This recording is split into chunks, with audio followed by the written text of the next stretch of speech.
31 जुलाई सुबह के 10 बजे हैं। बाहर का मौसम तो देखो, ठंडी ठंडी हवा खिड़की पर जाली जो लगी है उससे छनकर अंदर आ रही है। पर मेरे मन का मौसम बाहर के मौसम से बहुत अलग है। पड़ोस में रहने वाली शालिनी की बात रह रहकर मेरे मन में घूम रही है। ये अनचाहे ख्याल अंदर जैसे तूफान सा बवंडर। कोई खिड़की, कोई झरोका नहीं दिखता कि इन्हें बाहर धकेल दूं और थोड़ी शांति तो हो। रोज सुबह सबके उठने से पहले 6 बजे मैं उठ जाती हूँ।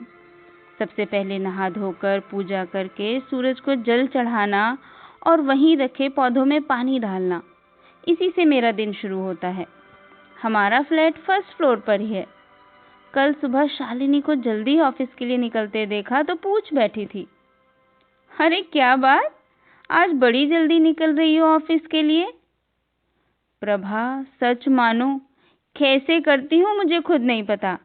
आज ऑफिस में एक मीटिंग है, थोड़ा भी देर की तो ट्रैफिक का हाल मत पूछो।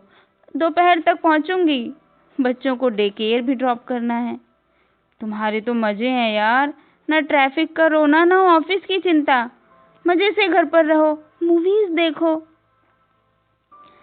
समझ ही नहीं आया मुझे कैसे रिएक्ट करती उस समय।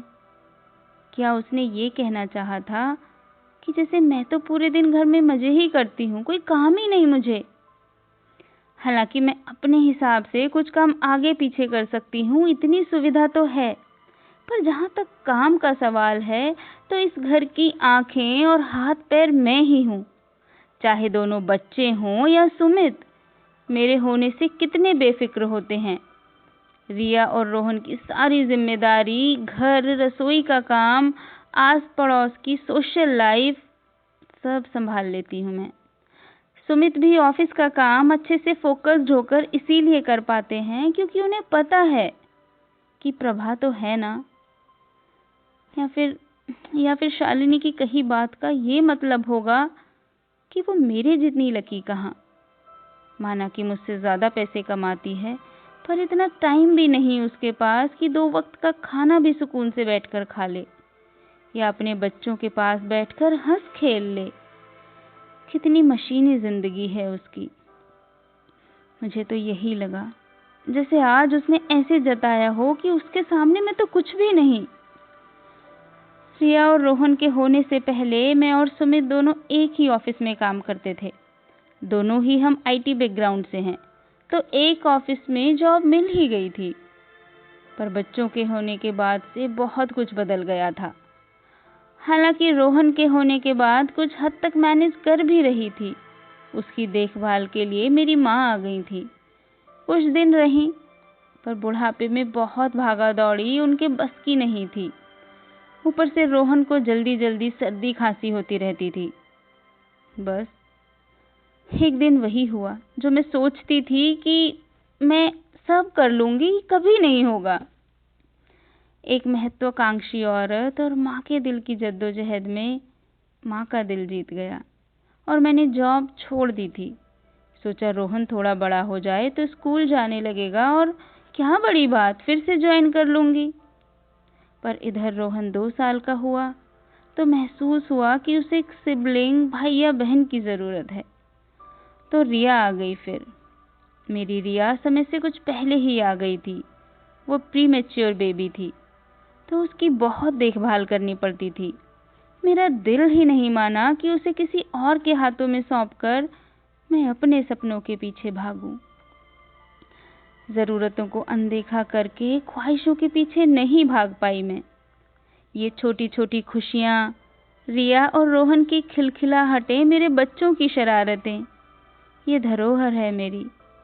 ख्वाहिशों का क्या है, वो तो पल पल बदलती रहती हैं। हालांकि घर रहकर बच्चों को संभालने, उनकी देखभाल करने का फैसला इतना आसान कहाँ था मेरे लिए। बात सिर्फ पैसे कमाने की नहीं थी, पर आत्मनिर्भर होना, अपने पैरों पर खड़ा होना, जैसे दूर तक फैले नीले आसमान में अपने पंख फैलाकर उड़ जाना। मैं ही अक्सर सुमित से कहा करती थी, सुमित, जिंदगी में आगे बढ़ने के लिए थोड़ा रिस्क तो लेना पड़ता है। सीढ़ी पर ऊपर हम तभी चढ़ पाते हैं जब नीचे वाली सीढ़ी से पैर उठाकर आगे बढ़ते हैं। उसी सीढ़ी पर अटके रह गए तो आगे कभी नहीं बढ़ पाएंगे। पर मैंने माँ बनने के बाद ठहराव का चुनाव किया, अपनी इच्छा से। पर कभी कभी सपनों का शोर मन की किसी खुली खिड़की से अंदर आ ही जाया करता था। जैसे जब कभी कोई सुमित के ऑफिस में मिले प्रमोशन पर उन्हें बधाई देता, सराहना करता। सारे ऑफिस में दोस्त हम दोनों को ही जानते थे। सब घर आकर कभी वीकेंड पर मिल बैठते तो मैं जैसे भीड़ में खुद को गुम ही पाती। सुमित का प्रमोशन, सुमित का काम, सुमित की टीम लीड क्वालिटी, मैं तो जैसे घर की चार दीवारी में ही रह गई थी। मुझे इस बात का कोई दुख या कोई पछतावा नहीं था कि मैं जॉब नहीं कर रही हूँ, अपना घर, अपने बच्चे संभाल रही हूँ। बात यहाँ उपेक्षित सा महसूस होने की थी। काम तो मैं अब भी कर रही हूँ, बस जगह बदल गई है। पहले ऑफिस में ज़्यादा ध्यान दे पाती थी, पर अब घर पूरा संभाल लेती हूँ। पहले तो ऑफिस में जरा सी भी अच्छी परफॉर्मेंस होने पर सुमित कितनी तारीफ करते थे मेरी। कोई छोटा सा भी इंसेंटिव मिलता तो अम्मा को भी फ़ोन घुमा देते थे अलीगढ़। अम्मा, तुम्हारी बहू को ऑफिस में बड़ी तारीफ मिलती है, अरे बहुत अच्छा काम करती है।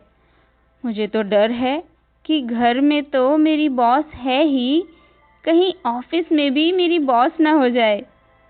क्या सुमित, कुछ भी कहते हो? मैं हंसकर कहती तो मेरा हाथ थाम कर कहते, तुम मल्लिका हो मेरी, इस घर की मल्लिका, मेरे दिल की मल्लिका। जब भी बहुत खुश होते या कह लो कि सुमित के प्यार जताने का अंदाज होता था। ये हुई ना मेरी मल्लिका वाली बात। और एक बार तो मुझे अभी भी याद है, जब रिया होने वाली थी, रात के लगभग 12 या 1 बजे होंगे। मेरा जलेबी खाने का इतना मन हुआ, मेरी बचकानी सी जिद पर भी जो हुकुम मल्लिका कहकर आधी रात को भी जलेबी लेकर ही लौटे थे। मैं सब जानती हूँ, सब समझती हूँ कि उम्र के साथ साथ, समय के साथ, जिम्मेदारियों के साथ हम बदलते जाते हैं। लाजमी है ये बदलाव। दिमाग सब समझता है, पर दिल नहीं समझता। दिल ढूंढता है छोटी छोटी तारीफें, सुमित की वो गर्व भरी नजरें कि प्रभा, तुम बहुत अच्छे से संभाल लेती हो घर और बच्चे। मुझे बाहर वालों से कोई अपेक्षा नहीं। अरे बाहर वाले थोड़ी ना जानते हैं या देखते हैं मेरी रोज की भागम भाग या मेरे अंदर की उथल पुथल। मन करता है कि सुमित सराहे मुझे, इससे ऊर्जा मिलती है मुझे। कामकाजी औरत और घर संभालती माँ गृहिणी के बीच का द्वंद्व शांत हो जाता है सुमित की सराहना से। चाहती हूँ मैं कि जैसे वो ऑफिस में सराहना की उम्मीद रखते हैं, मैं भी चाहती हूँ ये सराहना अपने काम के लिए। सिर्फ मैं ही क्यों, हम सभी चाहते हैं। मैं सिल्क की रेशमी साड़ी की तरह बिस्तर पर निढाल बिखर गई। रोहन स्कूल चला गया था। रिया भी छोटी ही है, दोपहर में सोती है। वो सो रही थी।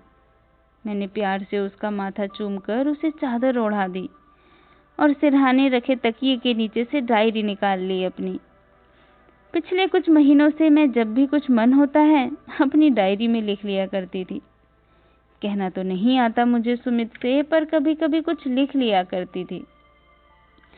और वैसे कहती भी क्या मैं सुमित से कि तारीफ करो मेरी, ये कैसी बात हुई। ऐसे तो सुमित बहुत अच्छे हैं, एक पति और पिता दोनों भूमिका में। तो बस अनकहा सा कुछ रह ही जाता था दरमियाँ। लिखते लिखते आंख ही लग गई मेरी कुछ देर को कि रोहन के स्कूल से आने का अलार्म फोन में बजा तो जल्दी से भागकर उसे नीचे जाकर बस से लेकर आई। इतने में रिया भी उठ गई थी। फिर कहाँ टाइम का पता चलता है, ये दोनों शैतान आसपास हों तो। जल्दी से रात का खाना बनाया। 7 बजे तक सुमित भी आ जाते हैं घर।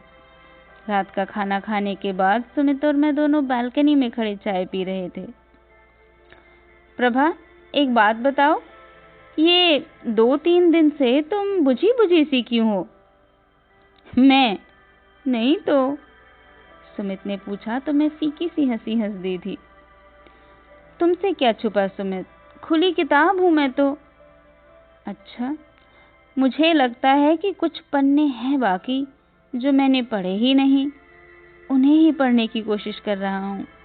कहते कहते सुमित ने हवा से मेरे चेहरे पर बिखर आए बालों को कान के पीछे समेट दिया।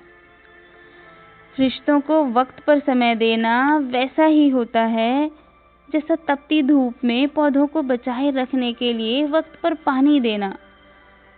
नहीं तो समय के साथ बिना पानी के धूप में पौधा मर जाता है। फिर क्या फायदा, चाहे जितना पानी डाल दो। अभी ये वक्त बच्चों और घर पर ध्यान देने का है। उन्हें हमारे साथ और समय की ज़रूरत है। एक बार इनकी जड़ें मिट्टी पकड़ लें तो फिर खुद संभल जाएंगे। मैं जानता हूँ प्रभा, समझता हूँ कि तुम ऑफिस ज्वाइन करना चाहती हो जल्दी से जल्दी, पर बहुत लोग पैसा बनाते हैं, अथाह पैसा। पर परिवार हर कोई नहीं बना सकता है, और तुम्हारी तरह तो बिल्कुल भी नहीं। तुम तो ऑफिस, घर, बच्चे एक साथ सब संभाल सकती हो, जानता हूं मैं, पर मैं नहीं कर पाऊंगा तुम्हारे बिना प्रभा। अच्छा जी, आज इतनी बड़ी बड़ी बातें अचानक से कैसे? मैंने थोड़ा रुमानी अंदाज में सुमित को देखते हुए कहा। एक नए उभरते हुए लेखक की डायरी में रिया बंसल की लिखी कुछ लाइंस पढ़ी थी मैंने। जो किसी दौड़ में शामिल नहीं, उनके लिए हारने, जीतने, आगे बढ़ने, पीछे रह जाने के क्या मायने रखता है तो बस मन मुताबिक चलना, कहकर सुमित ने मुझे कनखियों से देखा। ये लाइंस तो अभी कुछ दिन पहले मैंने अपनी डायरी में लिखी थी। सुमित, तुमने चोरी से मेरी डायरी पढ़ी? कहकर मैंने हैरानी से सुमित को देखा। क्यों चोरी? जो तुम्हारा वो सब कुछ मेरा भी तो है। तुम्हारे सब दुख मेरे, तुम्हारी हर खुशी मेरी। तुम मल्लिका हो मेरी और हमेशा रहोगी, कहकर प्यार से सुमित ने मेरा माथा चूम लिया, और जैसे उस एक ही पल में सारी उलझनें सुलझ गई थी। कितना आसान था ना। मम्मा, तभी अंदर से रिया के रोने की आवाज आई। मैं जाने लगी। यहीं रुको तुम यहाँ झूले पर बैठकर आराम से चाय पियो, मैं देख कर आता हूँ। उम्र भर गालिब यही भूल करता रहा। धूल चेहरे पर थी और आईना साफ करता रहा। जाते जाते सुमित ने एक शेर पढ़ा तो हंस दी मैं। अब ये क्या तुमने लिखा है? नहीं, गालिब ने कहीं कहा है। बस ये कहानी यहीं तक।